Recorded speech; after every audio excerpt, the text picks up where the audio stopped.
berita Syekh Al-Misri Waduh. yang melakukan kepada santrinya gitu. Wahai Tuan Syekh, kau boleh tersenyum, tapi hati-hati kalau kau terpeleset ke dalam jurang api neraka. Harus tegas pemerintah nih, harus tegas nih pemerintah, ya, karena ini merusak, ya, kaum merusak. Tapi dengan iming-iming seperti yang diajarkan Nabi, bilang Nabi. Nah, Nabi nggak ada apa, Nabi nggak pernah mengajarin sesuatu hal yang merusak. Ini bisa membahayakan bangsa dan negara. Diluruskan, ini pemikirannya sesat.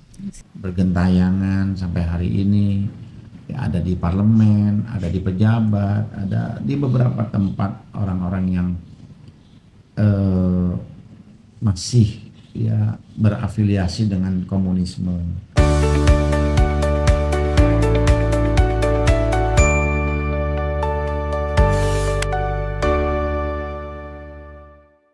Halo penonton Rebel Entertainment, balik lagi sama kita di sini ngobrol-ngobrol bareng sama Abi Abdul Hakim. Abi, terima kasih udah meluangkan waktunya. Kita bahas soal ini ya, Bi, kan lagi rame nih. Ada seorang syekh yang mengakui kalau budaya-budaya di Arab tuh untuk cipika-cipiki, cium pipi kanan, cium pipi kiri itu menyebut itu sebagai budaya di Arab. Oh. Kalau itu seperti apa sih yang sebenarnya, Bi? Sebenarnya bukan budaya Arab ya, mungkin budaya yang baik ya.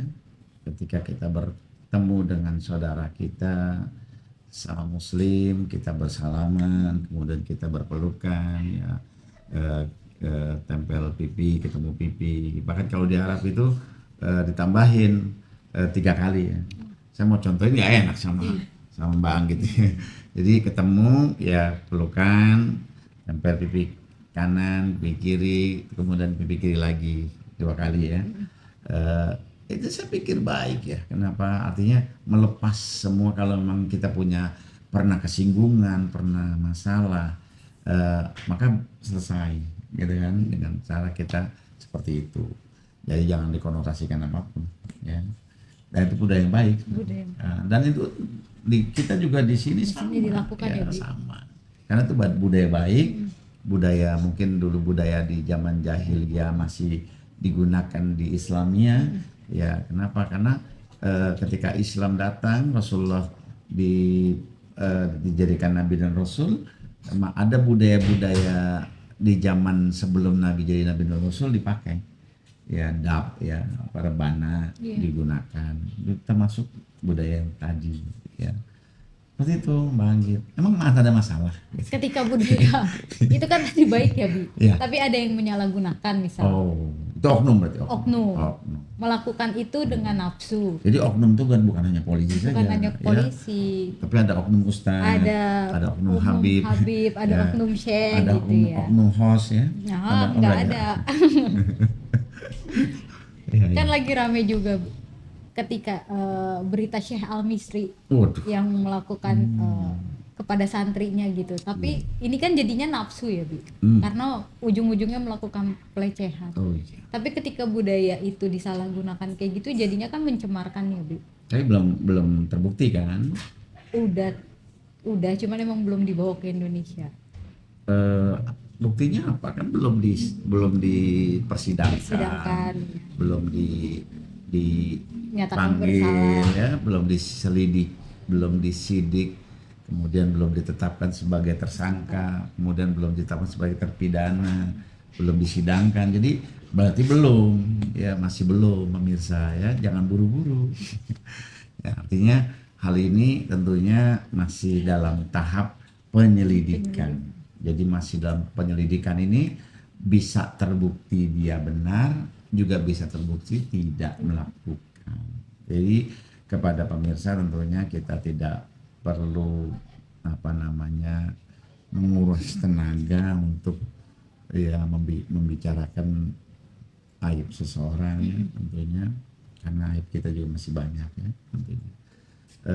Biarkan penegak hukum yang menjalankan tugasnya. Kalau memang itu nanti bisa dipanggil. Udah dipanggil belum? Udah, tapi mangkir. Oh, mangkir. Mangkir kan berarti kan bisa dipanggil paksa. Walaupun dia di negara luar kan bisa dijemput oleh Interpol kita. Kalau memang itu kepolisian sudah eh, case-nya, buktinya sudah kuat. Ya, tentunya kita berharap mudah-mudahan ya siapapun kita tidak mengecilkan para korban ya, tidak juga mengecilkan Syekh Al-Misri. Tentunya kita kembalikan ke penegak hukum. Mudah-mudahan penegak hukum dapat menjalankan tugasnya dengan benar. Kalau memang terbukti bersalah, sudah itu urusannya. Nah, kita semua ini ya tentunya kalau itu bersalah, itu kita sangat sayangkan. Kenapa kita sayangkan? Karena hal ini sangat bertentangan, bukan dengan negara, bukan dengan hukum negara, tapi hukum agama. Agama Islam tegas. Ya, wala taqrabu zina. Jangan mendekati zina. Zina itu laki dan perempuan loh. Ya. Hindari, jangan dekati. Apalagi kalau nauzubillah sejenis. Ya. Sejenis atau sejenisnya anak di bawah umur. Ini lebih parah lagi tentunya. Karena peradilan kita sangat tegas menghukum pelaku-pelaku pedofil ya, baik di KUHP maupun di peradilan anak, ya undang-undang peradilan anak, maka berat sekali hukumnya. Mudah-mudahan ya penegak hukum kita dapat tegas, tidak memandang bulu siapapun dia, baik itu pemuka agama, baik itu pejabat, baik itu orang berpengaruh atau rakyat biasa, siapapun itu, tegakkan hukum dengan semestinya, tidak tumpul ke atas, tajam ke bawah. Abi boleh cerita nggak sih dalam Islam itu seperti apa ketika ada hubungan sesama jenis ini? Karena kan sebelumnya waktu di zaman Nabi itu kan sebenarnya udah nggak ini ya untuk Nabi Lut ya? Iya, Nabi Lut. Ya, zaman Nabi Lut itu bersamaan dengan Nabi Ibrahim ya. Bersamaan dengan Nabi Ibrahim. Jadi Nabi Lut itu sejaman dengan Nabi Ibrahim. Ya. Tentunya ketika di zamannya Nabi Lut, di kaumnya Nabi Lut, ya disebut kaum Sodom, ya Sodom itu berarti dasar dari situ tuh, ya kaum Sodom, karena ya terjadinya sodomi, ya sodomi ini ada terjadi berat ini ngomongnya, ya, udah paham kan pemirsa ya. Maka Allah mengazab. Apa yang diazab oleh Allah? Allah balikkan bumi itu. Jadi yang bagian bawah di atas, bagian atas di bawah. Manusia masuk ke dalam. Masya Allah. Ngeri. Ya. Maka dari itu nih sekarang ada LGBT. Ya. Lesbian. Gay. Bisex. Dan transgender. Dan harus tegas pemerintah nih, harus tegas nih pemerintah. Ya. Karena ini merusak. Ya, kaum merusak. Kalau kaum merusak ini dibiarkan, maka yang rugi negara. Itu rame-rame itu sekarang ada di IG, di TikTok ya. Sebelum gempa Venezuela itu terjadi, rame-rame kaum LGBT itu demo ya. Akhirnya Allah balikin gempa Venezuela 7,5 skala Richter, tapi bangunannya hancur semua. Banyak ribuan orang meninggal dunia. Nauzubillah. Kenapa kita takut kepada kaum-kaum seperti ini?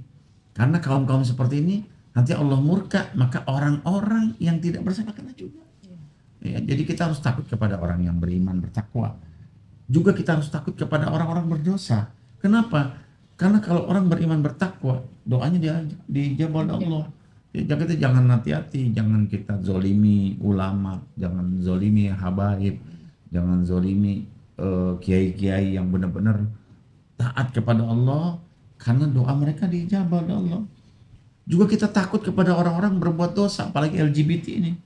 Kalau LGBT ini kita, ya Allah, pemerintah tidak tegas, ya terhadap kaum-kaum seperti ini, ini bisa membahayakan bangsa dan negara kita.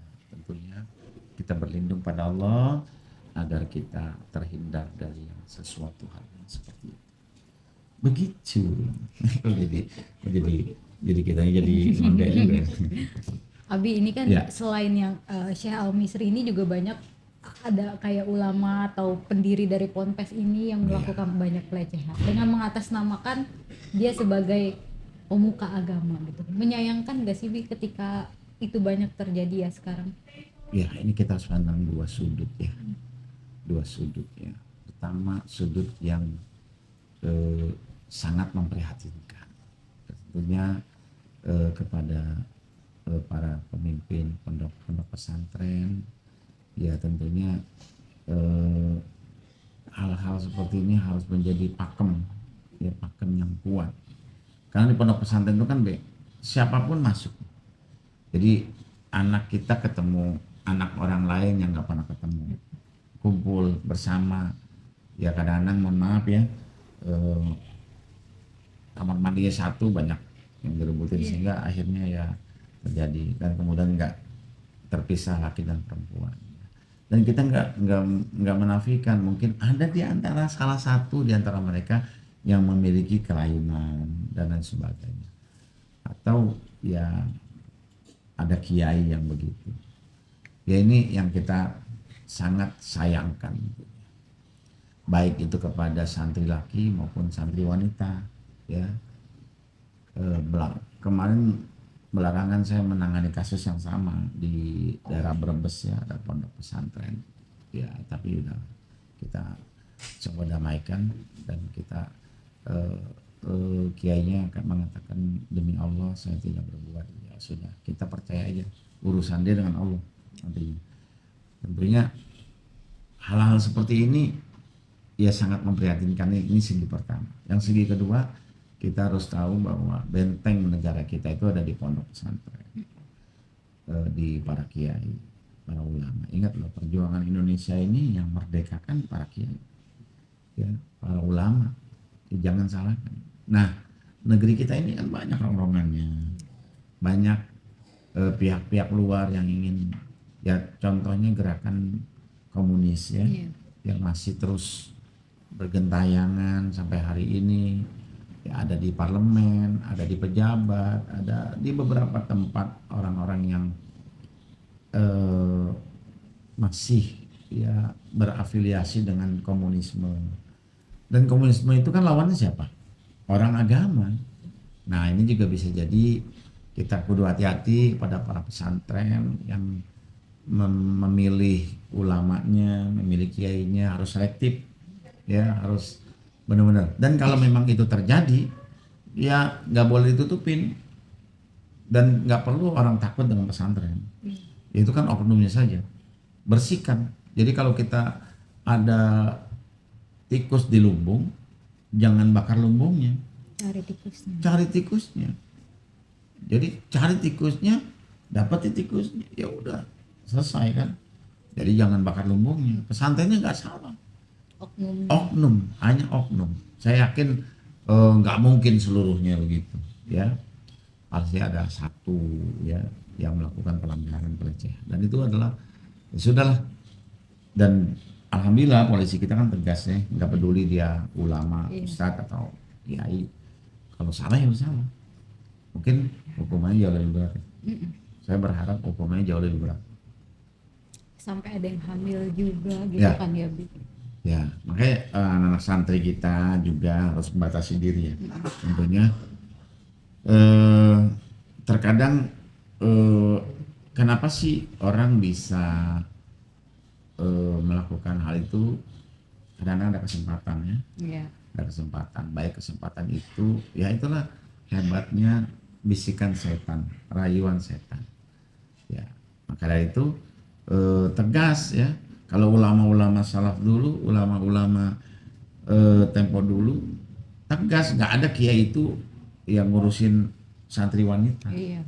Santri wanita urusan bunyai. Ya bunyai ngurusin santri wanita, pakai santri laki-laki, udah gitu. Dan rumah kiai itu terpisah dengan pesantren. Dia hanya datang pada saat ngajar saja. Seperti itu. Tapi ketika oknum ini mengatasnamakan agama kan miris ya. Oh, nggak ada agama mana yang menyetujui ya. Nggak ada itu. Kalau dia mengatasnamakan agama, berarti dia tambah pasalnya tuh, pelecehan agama. Dan itu tegas pelecehan agama itu. Pasalnya berlapis berarti kan. Insya Allah. Tapi dengan iming-iming seperti yang diajarkan Nabi, bilang Nabi. Nah, Nabi ngajarin apaan? Nabi gak pernah mengajarin sesuatu hal yang merusak. Ya, Nabi itu orang yang masya Allah, ya akhlaknya Nabi adalah Quran. Nabi menjaga pandangannya, Nabi menjaga apapun ya kepada ya mohon maaf kepada pembantunya Anas bin Malik, Zaid bin Harithah. Nabi itu masya Allah nggak pernah semena-mena, membentak aja nggak pernah, ya apapun nggak pernah. Maka dari itu sangat mengada-ngada kalau orang mengatakan oh itu kan pernah Nabi mencontohkan. Contoh yang mana? Itu pelecehan tuh, ya. Insya Allah. Mudah-mudahan pemirsa kalau ada orang yang berpikir demikian ya diluruskan. Ini pemikirannya sesat.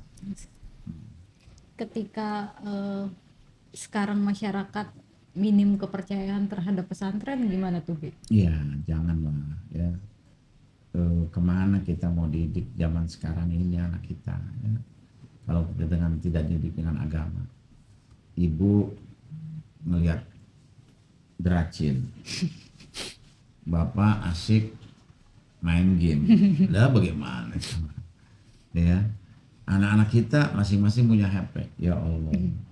Ini zaman yang mungkin menurut saya serem ya, kita tumpukan kepada pesantren gitu. Ya tadi saya bilang jangan ngusir tikus di dalam lumbung padi, padi-padinya dibakar. Ya tikusnya aja keluarin. Ya. Ada ulama yang begitu, ada kiai yang begitu, kiainya. Ya. Dan perbuatan maksiat itu pasti ketahuan. Enggak setahun ya 2 tahun, enggak 2 tahun ya 3 tahun. Enggak 3 tahun ya 5 tahun, 10 tahun pasti ketahuan. Ya, kebatilan itu akan terkalahkan dengan kebenaran. Innal batila kana zahuqa. Kebatilan itu pasti akan sirna. Jadi kita nggak usah khawatir. Insya Allah nggak ada yang namanya kebatilan itu dapat rapih tersimpan. Jadi itu Mbak Anggi. Jangan mau bisa pesantren. Nanti anaknya masuk pesantren ya. Bingung. Wah bingung. Ya. Mau pegangan nih kan. Kalau sekarang nyari kriteria pesantren jadinya kayak gimana, Bi? Ketika banyak ulama yang kayak gini. Maksudnya di setiap daerah tuh ada aja. Ya tentunya selektif harus ya, selektif perlu dan harus. Ya makanya milih pesantren sudah berakar.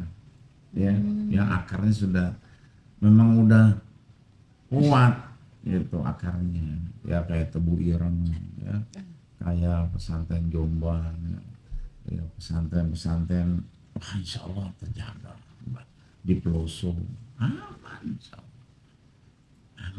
Allah, jadi nggak perlu khawatir ya. Tapi kalau ada pesantren yang nggak ada juntrungannya, dia ngaji di mana dulunya, hati-hati tuh ya, lihat-lihat dulu background kiainya, background ininya gimana, jangan franchise lagi gitu. Karena kan kebanyakan pesantren franchise kebanyakan gitu kan, Bi. Tiba-tiba dia bisa bahasa Arab aja, kita udah banyak yang padahal orang Arab juga orang Arab juga pakai bahasa Arab gitu. Jadi nggak cukup modal uang, nggak cukup modal bangunan, ya nggak cukup modal tadi bahasa Arab kan. Tentunya nasabnya kiai insya Allah. Saya rasa alhamdulillah masya Allah jaga pesantren besar kita ya, insya Allah.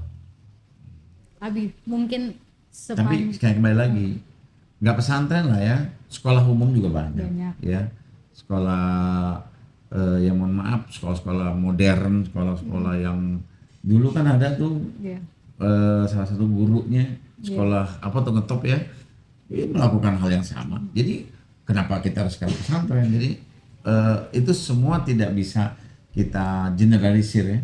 Jadi siapapun pelakunya, baik itu di sekolah umum, sekolah pesantren, pelakunya yang ditangkap dan diadili dan dibersihkan, insya Allah.